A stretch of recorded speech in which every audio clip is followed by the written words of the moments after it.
It scares us just thinking about it. When you hear it, you're gonna think we're insane. Try please, from the start. It started out small, like a hand or a leg was in a different position. Then its head was looking up instead of down, and then one day it was in a completely different room.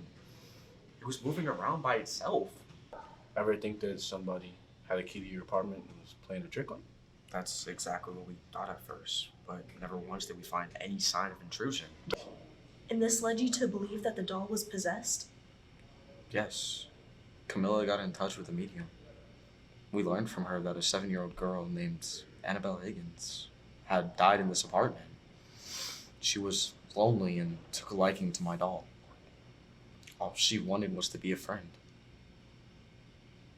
When we heard about this, we really felt sorry for her. I mean, we are nurses. We help people.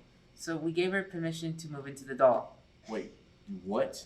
She wanted to live with us, so we allowed her to possess the doll, really. But then things got worse.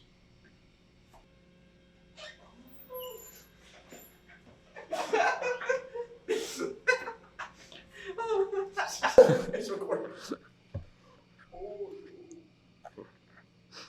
When we came home, she was sitting in the hallway, but we left her in the spare room.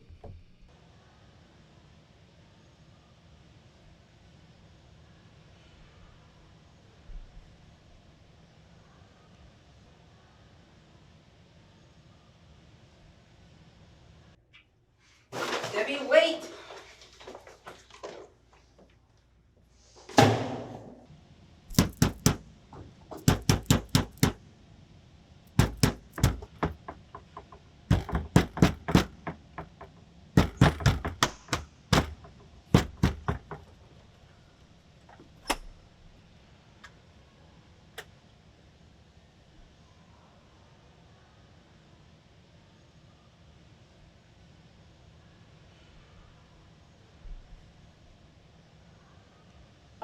We are beyond terrified. We don't know what to do or what's going on.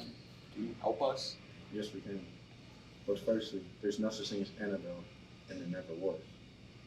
Ghosts don't possess such power. I think what we have here is something extremely manipulative. It's something inhuman. It was a big mistake to acknowledge this doll, and through that, you gave the human spirit permission to infest your lives. What's in human spirit? It's something that's never walked the earth in human form. It's something demonic. So, the doll was never possessed? No. It was used as a conduit. It was moved around to give the impression of possession.